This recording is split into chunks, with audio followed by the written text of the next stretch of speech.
যদি তোর ডাক শুনে কেউ না আসে তবে একলা চলো রে। যদি তোর ডাক শুনে কেউ না আসে তবে একলা চলো রে। একলা চলো, একলা चलो, একলা चलो, একলা चलो रे। आइए गांधी जी के बताए हुए कदमों पर चलें और एक स्वच्छ और सुंदर भारत की रचना करें।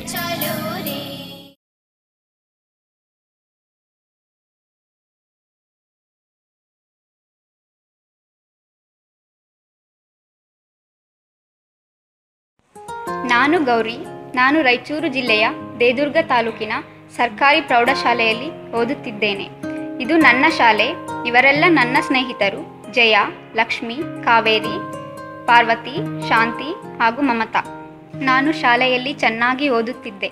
ನನ್ನ ಗೆಳತಿಯರೊಂದಿಗೆ ಆಟವಾಡುತ್ತಿದ್ದೆ. ಮುಗ್ಧ ಮನಸ್ಸು ನನ್ನದು. ನನ್ನ ಶಾಲೆ, ಓದು, ನನ್ನ ಗೆಳತಿಯರೇ ನನ್ನ ಪ್ರಪಂಚ.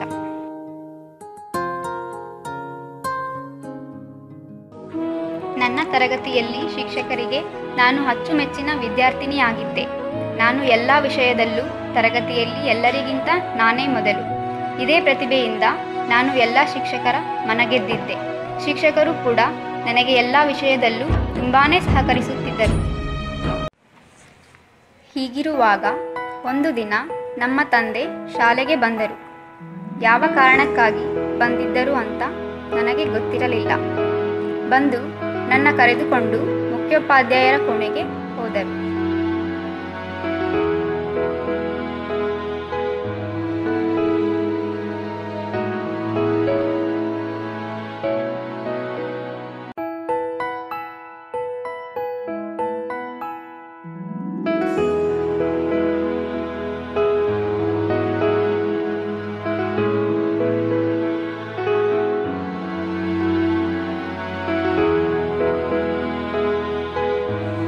ರಜೆ ಕೇಳುವುದಕ್ಕಾಗಿ ಬಂದಿದ್ದರು ಅಂತ ಗೊತ್ತಾಯಿತು.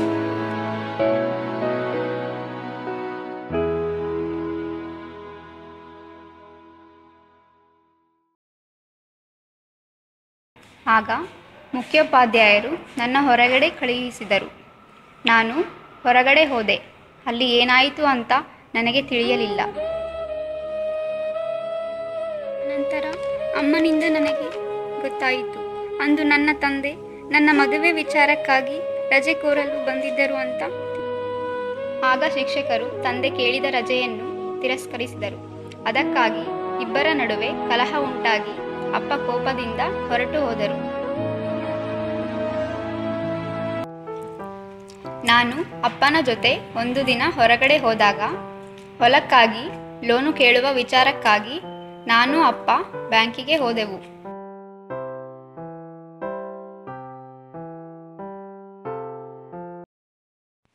ನಂತರ ನನ್ನ ತಂದೆ ಬ್ಯಾಂಕ್ ಮ್ಯಾನೇಜರ್ ಜೊತೆ ವಿಚಾರಿಸಲು ಹೋದರು. ಆಗ ಅವರು ಇಂಗ್ಲಿಷ್ನಲ್ಲಿ ಮಾತನಾಡಿದಾಗ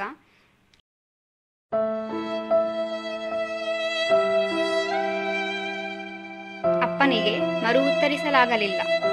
ಏನು ತಿಳಿಯದೆ ಅಲ್ಲಿಂದ ಹೊರಟು ಹೋದರು.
ಮಾತನಾಡಿ ಫಾರ್ಮ್ ಫಿಲಪ್ ಮಾಡಿ ಅಪ್ಪನಲ್ಲಿ ಸಹಿ ಮಾಡಿಸಿದೆ.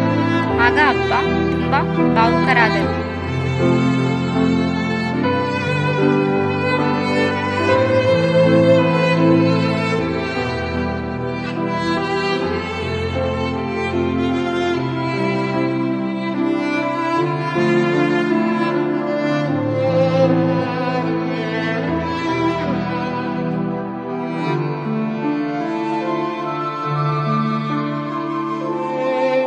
बेटी बचाओ बेटी पढ़ाओ, तभी तो भारत का भाग्य बदलेगा। अगर संसार चक्र को ठीक से चलाना है तो जितना सामर्थ्य और जितनी आवश्यकता पुरुष की है, उतना ही सामर्थ्य, उतनी आवश्यकता महिला की है।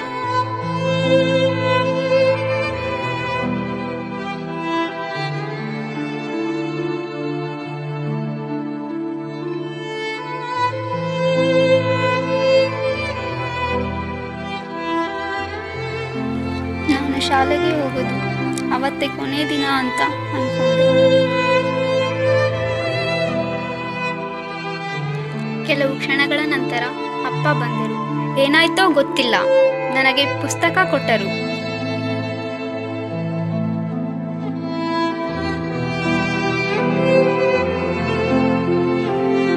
ಆಗ ನನ್ನ ಕಣ್ಗಳಲ್ಲಿ ನೀರು ತುಂಬಿದವು.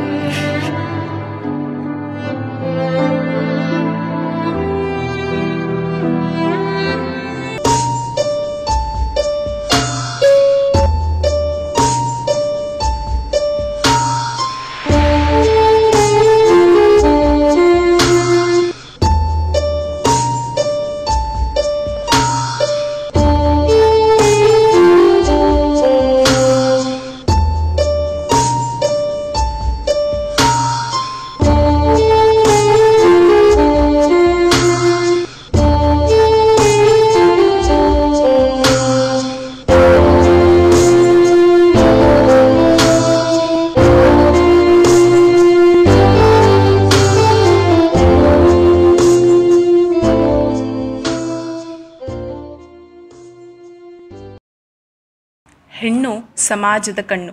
ಹೆಣ್ಣೊಂದು ಕಲಿತರೆ ಶಾಲೆಯೊಂದು ತೆರೆದಂತೆ. ಅಂತಹ ಅಮೂಲ್ಯವಾದ ಕಣ್ಣನ್ನು ಉಳಿಸಲು ನಾವು ಮಾಡಿದ ಸಣ್ಣ ಪ್ರಯತ್ನ.